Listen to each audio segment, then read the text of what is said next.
Hi, this is Steven again from Belgium, working at GAPS, and today it's Friday and I thought to make another video. There is something that I want to share with you, and that's one question which is nothing more than what has a car salesman to do with project management.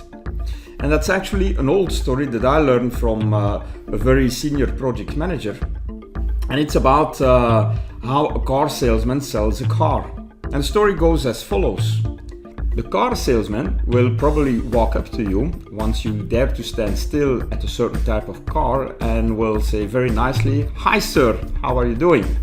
Which I will return, obviously, polite as I am, with a hi back. So the guy will say like, "Well, you're looking at a very nice car here. It's not our top model. It's neither our smaller model. It's a nice mid-size sportive car. It seems a car that perfectly fits your style." So I would say like, well, I like the type, the model of car, but I don't really like the color. And he will reply to that, "Well, that is not a problem, sir. Here is a color card. Just pick whatever color you like." And then obviously, feeling a little bit pressurized, I would say like, "Well, give me the blue car, the blue color." And he will say, "Well, that's perfectly matching that type of car, and it seems that we have an equal taste, a similar taste." There's only one caveat here. If you pick the blue color, it comes in a metallic color, and that is a small up price you have to pay. But you know what? I will write that down. I will do something commercially for you, and then later on we'll see what happens. And so it continues. He probably will suggest like, "Well, if you take the blue color for the car, then you might want to take the beige interior, because that's a lovely combination." But the beige interior obviously comes only in leather, so that's a small premium price to pay on plus. And so that means that he will continue until a situation that he says, "Well, dear Steven, you have taken that type or that model of car with a blue color, metallic, with a beige leather interior, and with some other options." So he will sum up all the options and will say like, "That car specifically made and composed for you, that will cost you so many 10,000 of euros or dollars. And as we have to order that, then you have to wait. You have to wait 3 months because it needs to be produced on the production line." And then I might say like, "Well, that's all nice, but I have a problem. My current car is parked wrongly against a tree. So I need a car by the end of this week." So the guy probably will say like, "Well, you can take this stock model in the showroom with the ugly red color, but then you will have it by the end of this week. In the other case, you have to wait 3 months." And basically, that's exactly the same thing that we experience in projects. You can't have it all by yesterday, which costs nothing and must be good as well. That's actually mission impossible.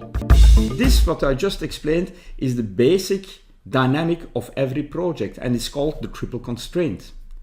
The triple constraint is actually the hanging together of 4 components. Really, it's called triple constraint, but you have a scope, so what you will get, a nice customized car, for example, which has a certain quality level, which must be good, but then I have to wait 3 months time, and it will cost me so many 10,000 euros.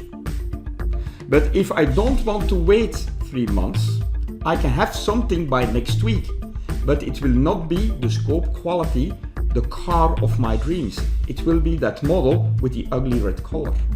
That is how I use the triple constraint on projects as well. It allows me as project manager to provide different scenarios. Most of the time you will get what I call the mission impossible. The first question the sponsor, the management will ask you is, "We want it all, by yesterday, can't cost nothing and must be good." I want it all, scope, can't cost nothing, budget or cost, by yesterday, so timeline, and quality, which is then obviously must be good. If you take that triple constraint, scope, time, cost and quality, and you look at the TC, then you see that are the initials of Tom Cruise. And Tom Cruise can do Mission Impossibles, but we as project managers, we can't do that. Therefore, it is important to provide your management with different scenarios. A scenario of you can have it all, but it will take time and cost. Or you can have it something very quickly, but then obviously it will not be all. It will be something with lesser quality, or it will be something smaller. So working with a triple constraint is a very powerful tool and technique to manage the expectations on the project. If you want to know more about project management, or about managing projects or applying such techniques as the triple constraint to manage the expectations, do not hesitate to leave a comment below, or to contact me via my contact coordinates at my website www.gaps.be. I hope you enjoyed this video and hope to see you next time.